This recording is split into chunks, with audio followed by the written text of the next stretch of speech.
Hello, എല്ലാവർക്കും നമസ്കാരം.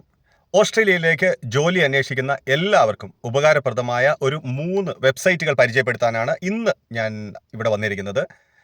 മിക്കവാറും എൻ്റെ ഇൻബോക്സിൽ വരുന്ന എല്ലാ മെസ്സേജുകൾക്കും ഞാൻ റിപ്ലൈ ചെയ്യാറുണ്ട്. പക്ഷേ വരുന്ന മിക്കവാറും ഒരു 90% മെസ്സേജുകൾക്ക് എനിക്ക് റിപ്ലൈ ചെയ്യാം എന്നല്ലാതെ ഒരു പരിധിയിൽ കഴിഞ്ഞ് എനിക്ക് സഹായിക്കാൻ വേണ്ടി പറ്റില്ല. കാരണം എല്ലാവരും ചോദിക്കുന്നത് അവിടെ ഒരു ജോലി മേടിച്ച് തരാമോ, അതുപോലെ എൻ്റെ CV ഒന്ന് കൊണ്ടുപോയി കൊടുക്കാവോ, അല്ലെങ്കിൽ ജോലി സംബന്ധമായ കാര്യങ്ങളാണ്. അപ്പോൾ അതിന് ഒത്തിരിയേറെ ലിമിറ്റേഷൻസ് ഉണ്ട്. അതെന്താണെന്ന് ഒരു പ്രാവശ്യം ഇവിടെ വന്നു കഴിഞ്ഞാലേ നിങ്ങൾക്ക് മനസ്സിലാവുള്ളൂ. ആരെയും സഹായിക്കാനുള്ള ബുദ്ധിമുട്ട് കൊണ്ടല്ല. കാരണം ഇങ്ങോട്ടുള്ള ജോലിയും കാര്യങ്ങളും എല്ലാം നടക്കുന്നത് മിക്കവാറും ഞാൻ ഈ പറയാൻ പോകുന്ന പല വെബ്സൈറ്റുകളും വഴിയാണ്. അല്ലാതെ നാട്ടിലെ പോലെ ഡയറക്റ്റ് ആയിട്ട് CV കൊണ്ടുപോയി കൊടുത്ത് ആരെയും ജോലിക്ക് കയറ്റാനോ, എൻ്റെ കൂട്ടുകാരനാണ്, അറിയുന്ന ആളാണ്, ജോലി കൊടുക്കണം എന്ന് പറഞ്ഞ് റെക്കമെൻഡേഷനിൽ ജോലിക്ക് കയറ്റുന്ന പരിപാടി ഇവിടെ വളരെ കുറവാണ്. ഇല്ല എന്നൊന്നും ഞാൻ പറയുന്നില്ല. അല്ലെങ്കിൽ അത്രയും ഹയർ പോസ്റ്റിൽ വർക്ക് ചെയ്യുന്ന ആരെങ്കിലും ഒക്കെ ഉണ്ടെങ്കിൽ ചിലപ്പോൾ ഉണ്ടാകാം. പക്ഷേ അത് വളരെ കുറവാണ്. അതിനേക്കാളും ഈസി ആയിട്ടുള്ള മാർഗം എന്ന് പറയുന്നത്, നിങ്ങൾ എലിജിബിൾ ആണെങ്കിൽ ഇവിടെ തീർച്ചയായിട്ടും ജോലി കിട്ടും. ജോലിക്ക് വേണ്ടി നമ്മൾ മുന്നോട്ട് പോകേണ്ട പാത്ത് വേ എന്ന് പറയുന്നത്, അല്ലെങ്കിൽ അതിനുള്ള എളുപ്പ വഴി എന്ന് പറയുന്നത് ഞാൻ ഈ പറയാൻ പോകുന്ന ചില വെബ്സൈറ്റുകൾ തന്നെയാണ്. അപ്പോൾ നാട്ടിലും അതുപോലെ ഗൾഫൊക്കെ കേന്ദ്രീകരിച്ച് ഞാൻ ഇതിനു മുമ്പത്തെ പല വീഡിയോസിലും ഇട്ടിരുന്നത് പോലെ ഒത്തിരിയേറെ ഏജൻസികൾ, അതായത് ഫ്രോഡ് ഫേക്ക് ഏജൻസികൾ ചെയ്യുന്നത്, നിങ്ങളുടെ അടുത്തു നിന്നൊക്കെ CV വാങ്ങിയിട്ട് ആ CV ഇങ്ങനെയുള്ള വെബ്സൈറ്റുകളിൽ അപ്ലോഡ് ചെയ്യുകയും അല്ലെങ്കിൽ അതിൽ കാണുന്ന ഓപ്പണിംഗ് കാണുന്ന ജോലി ഉണ്ട് എന്ന് പറയുന്ന കമ്പനികളിലേക്കും ഹോസ്പിറ്റലുകളിലേക്കും അതുപോലെയുള്ള സ്ഥാപനങ്ങളിലേക്കും നിങ്ങളുടെ CV അവർ അയച്ചു കൊടുക്കുകയാണ് ചെയ്യുന്നത്. എന്നിട്ട് അവർ നിങ്ങൾക്ക് ഇൻ്റർവ്യൂ അറേഞ്ച് ചെയ്തു തരും. അതിന് നിങ്ങളുടെ അടുത്ത് 2 ലക്ഷവും 3 ലക്ഷവും 5 ലക്ഷവും ഒക്കെ മേടിക്കും. നിങ്ങൾക്ക് ജോലി കിട്ടിയാൽ കിട്ടി. എന്തുകൊണ്ട് നിങ്ങൾക്ക് ഈ വെബ്സൈറ്റുകളിലൊക്കെ സ്വന്തം നിങ്ങളുടെ CVയും ഒരു നല്ല കവർ ലെറ്ററും ഉണ്ടാക്കി ജോലിക്ക് വേണ്ടി ഡയറക്റ്റായിട്ട് അപ്ലൈ ചെയ്തുകൂടാ? നിങ്ങൾക്ക് സേവ് ചെയ്യാൻ പാടില്ല ഈ 2-3 ലക്ഷം രൂപ? എന്തിന് ഈ ഫ്രോഡ് ഫേക്ക് ഏജൻസികളെ സമീപിക്കണം? അപ്പം അതിനു വേണ്ടിയുള്ള വഴിയാണ് ഞാൻ പറയുന്നത്. ഓക്കെ, അതിൽ ഒന്നാമതായിട്ട്, അത് ന്യൂസിലൻഡിലാണെങ്കിലും ഓസ്ട്രേലിയയിലാണെങ്കിലും മിക്കവാറും എല്ലാ ഗവൺമെൻറ് ജോബ്സുകളും പ്രൈവറ്റ് ജോബ്സുകളും പബ്ലിഷ് ചെയ്യുന്ന ഒരു പ്രധാനപ്പെട്ട വെബ്സൈറ്റ് എന്ന് പറയുന്നത് seek.com എന്ന് പറയുന്ന വെബ്സൈറ്റ് തന്നെയാണ്. അതിൽ നിങ്ങൾക്ക് സെലക്ട് ചെയ്യുമ്പോൾ ന്യൂസിലൻഡ്, ഓസ്ട്രേലിയ സെപ്പറേറ്റ് രാജ്യങ്ങൾ സെലക്ട് ചെയ്യാൻ വേണ്ടി പറ്റും.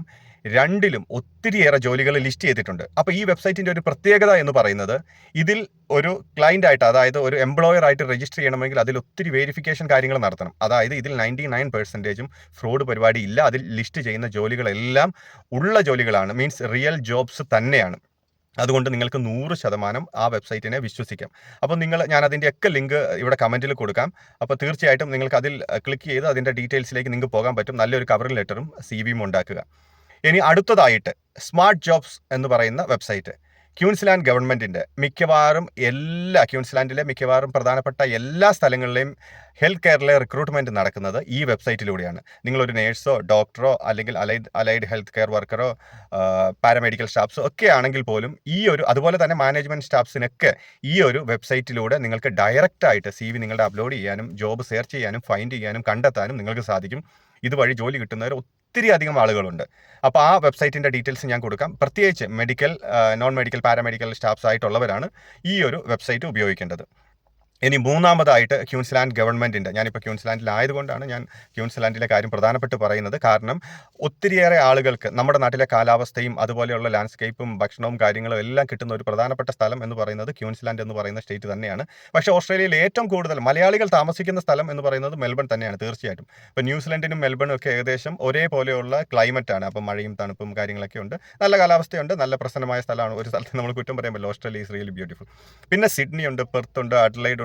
അതുപോലെ ഒത്തിരി സ്ഥലങ്ങൾ ഓസ്ട്രേലിയയിൽ മലയാളികൾ താമസിക്കുന്നുണ്ട്. ഇപ്പോൾ എവിടെ ചെന്നാലും നമുക്ക് ഇന്ത്യക്കാരെ മലയാളികളെ കാണാം എന്നുള്ള അവസ്ഥയാണ്. എല്ലാവരും വരട്ടെ, ആൾക്കാരൊക്കെ നന്നായിട്ട് വരട്ടെ. അപ്പോൾ ഞാൻ പറഞ്ഞത്, പക്ഷേ കൂടുതലും ഞാൻ താമസിക്കുന്നത് ക്യൂൻസ്ലാൻഡിലായതുകൊണ്ട് ക്യൂൻസ്ലാൻഡിലെ ജോബ് ഓപ്പർച്യൂണിറ്റീസിൻ്റെ കാര്യമാണ് ഞാൻ പ്രധാനമായിട്ടും ഇപ്പോൾ നിങ്ങളോട് സംസാരിക്കുന്നത്.